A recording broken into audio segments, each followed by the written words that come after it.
Hello. I'm going to tell you a story about fear and courage, about oppression and resistance, about risks and responsibilities, about prison and freedom, about despair and hope. 4 years ago, a video footage reached to our newspaper where I was the editor-in-chief. The state's intelligence agency was caught smuggling arms to Islamist militia in a neighboring country. The ammunition was hidden under a layer of boxes of medicine.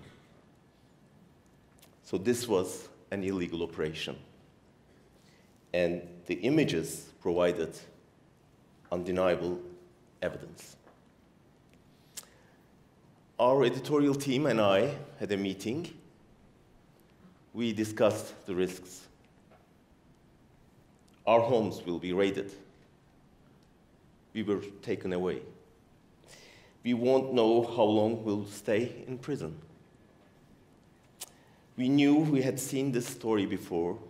In fact, assassins or bombers had already claimed the lives of 6 of our colleagues. We knew from the first day that if you write this story, you'll be killed. If you draw this cartoon, you'll be imprisoned. If you use this headline, your newspaper will be bombed. But we always said, don't get into this profession if you can't face it. Let's pause now and think for a moment. What would you do if you had to choose between people's right to know and your freedom, your family, your life? Would you take the risk, or would you say, what on earth would I? Is it worth it? But believe me, it is those what on earth who dies that form the bricks of totalitarian regimes. They are the building blocks of the wall of fear, a wall that imprisons us behind our own fears, one we think protects us, but actually enslaves us. Let's get back to the story. Our editorial team, entire team, said, let's publish it. And the following morning, we ran it on the front page. Here are the weapons the Prime Minister denies. So, the following morning, the Prime Minister, unable to refute the evidence, he said, that was a state secret. The publishers will pay heavily. In fact, it was not the state secret, it was his own secret, by the way. But he couldn't punish us straight away as he was facing an election. The elections took place. A few weeks later, it was our wedding anniversary, by the way. I had booked a table at a fine restaurant for dinner and received an invitation this morning from the prosecutor. If you live in a country without rule of law, you know that an invitation from the prosecutor means you'll be in jail soon. So, which is precisely what happened. The prosecutor demanded the arrest of me and our correspondent in the capital, and he asked 2 life sentences for a true story. The judge didn't even allow us to talk before he said, "You're arrested." So I'd been dreaming of a dinner in an elegant restaurant with my wife, but instead, I found myself in solitary cell with a packet of biscuits in my hand. After us, police raided the homes of every editor of our newspaper. they too were arrested on charges, absurd charges, and spent months in jail. So I had to come into exile to build up my own media outlet here. Its name, Özgürüz, We Are Free, after an attack by a gunman.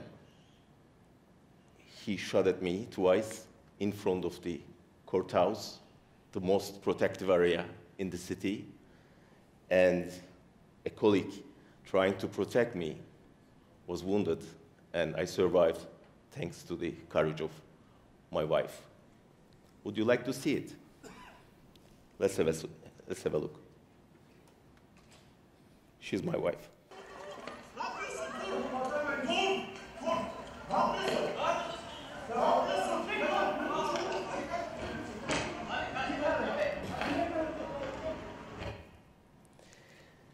So, in fact, what happened is this guy, the gunman, was released after a few weeks in jail, and the judge put his passport back in his pocket while the government put a travel ban on my wife's passport. And it looks like a horror movie, right? But it's not. It's an everyday reality in countries like ours, a reality that doesn't happen overnight. Authoritarianism happens gradually, just like the frog in the cooking pot, slowly coming up to the boil. By the time you realize it, the water is boiling, it's too late. This is how trap develops. First, they scare you. The premise in the 30s Germany was the Jews are out to get you. In the 50s America, the communists are coming. Today, refugees are coming. Islam is coming, scares the West. Islam is going, scares Muslims. The names change, the countries change, but the fears stay the same. Fear disrupts our chemistry. If we don't belong to any organization, any trade union, any party, are alone in the middle of the storm, we feel the need to shelter somewhere. And we usually seek shelter with those who raise the alarm, like a victim in love with the knife. Next, we are asked to leave our freedoms one by one. We should have no objection to a police patrol at every street corner if we want to stroll freely, right? Or to a camera every corner. And we should also give the police random search and phone tapping power so they can catch our enemies. If anyone criticized these demands, couldn't they be serving our enemies?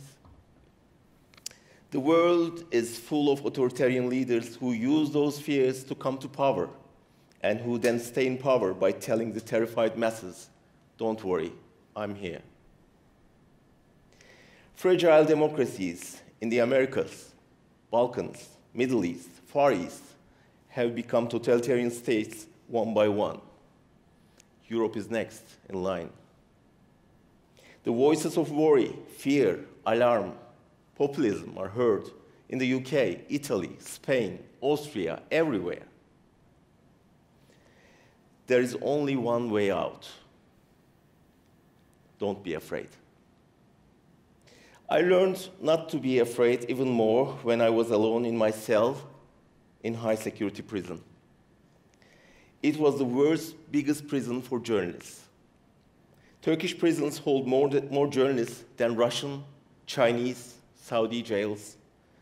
At present, close to 150 colleagues of mine are still in prison because of their articles or tweets, and they are mostly kept in solitary confinement. Solitary is an advanced punishment tactic employed by the government. You are left on your own so that you feel totally alone. You are kept in dark about what you are charged with or how long you're going to stay there. Prison is a waiting room. All you can do under these circumstances is to wait in silence. In the morning, you wait for the guards to waken you up and unlock the door to a tiny concrete yard just to catch sight of a patch of sky. Then you wait for breakfast to be pushed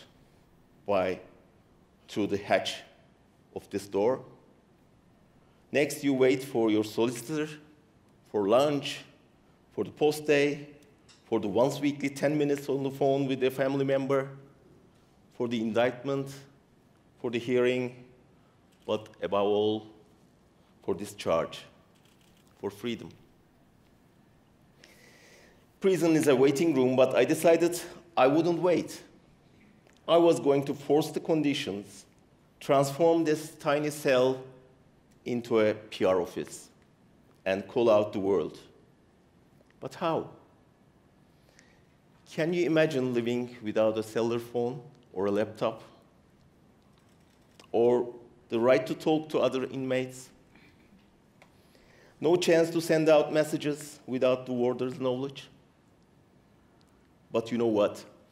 Necessity is the mother of invention. The best teacher of struggle is despair. It teaches you to go over high walls, exit the cul-de-sacs, create solutions in moments of hopelessness. The first thing I learned to do was to communicate with other inmates by shouting into the pipes.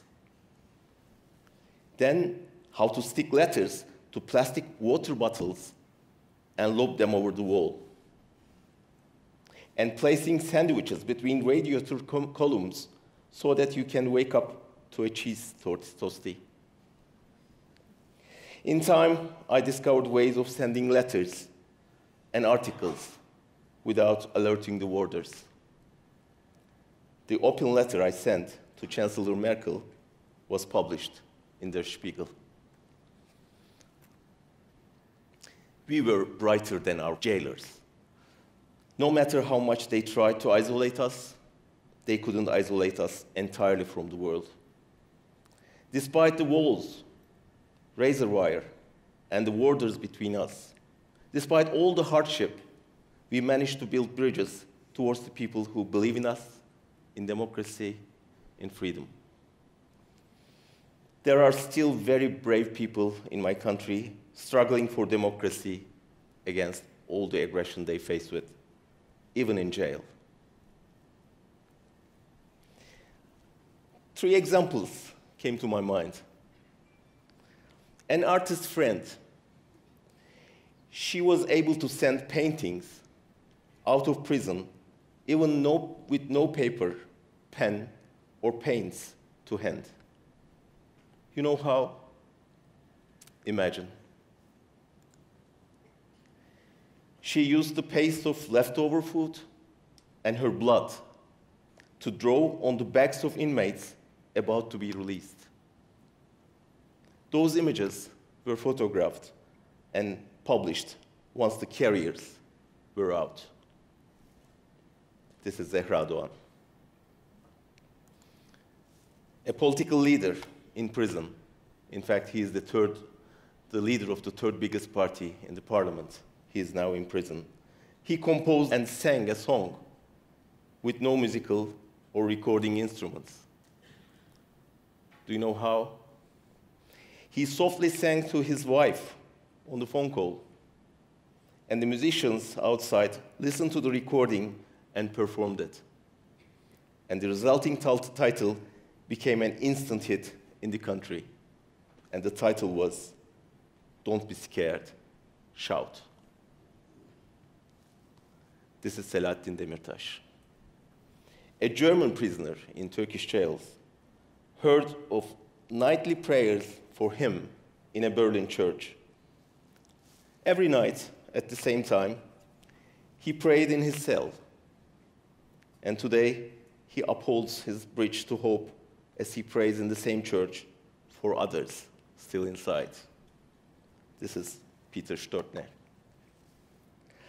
Impossible is a lie made up by despair. We make the possibility. As creativity is the fruit of impossibility. As our families and friends were ranking their brains about what to do after we've been locked away, an 80-year-old doyen of our profession arrived at the prison gate, carrying a chair. Huddling in his coat, he sat down on his own and started to read a book. When he was asked what he was doing, he explained this was his personal protest against our arrest. On the following day, there were hundreds ready to take over the vigil. Within a few weeks, this number reached thousands, providing to us we weren't alone and bolstering those outside. Sometimes, a single person with a chair, with a wooden chair, can defy a golden throne and alter the balance of power. This is Metacule. Nowadays, a dark cloud hangs over our world. It used to hang over so many countries and people for decades, but the Western world was not affected, as their people were living in peace behind the high walls. Globalization changed everything. Repercussions of elections in Egypt or war in Syria are felt across the rest of the world after all. Increasingly, more people are beginning to consider security as more important than freedom. This is a view that can only serve the despots currently in power or those waiting in the wings. One by one, they are taking away the rights that we have struggled to win over the centuries. Freedom of the press, freedom of expression, freedom to demonstrate, equality of the sexes, supremacy of law, secularity, peace, democracy. Our leaders say, these don't matter, your security does. Choosing between security and freedom will lead to the loss of both. We want them both. We must defend our freedoms in order to break the siege sentencing us to a narrow choice. I guess the majority of the people in this hall were born and raised in a democracy. That may well explain the assumption that democracy is an integral part of life. Sadly, that is not the case. Democracy is not a plastic flower inside a glass vase. It's a rose garden that demands daily attention, and we are the gardeners. Today, democracy is gravely wounded all around the globe. Parties, parliaments, associations, trade unions experience the greatest turbulence seen in our time. Mass migrations, disappearing forests, monsters who behead their victims, psychopaths shooting people, or driving lorries into innocent crowds shake the world.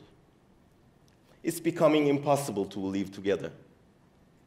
This is the age of drought for humankind, a drought that will bury us all in the cracks unless we all say, stop.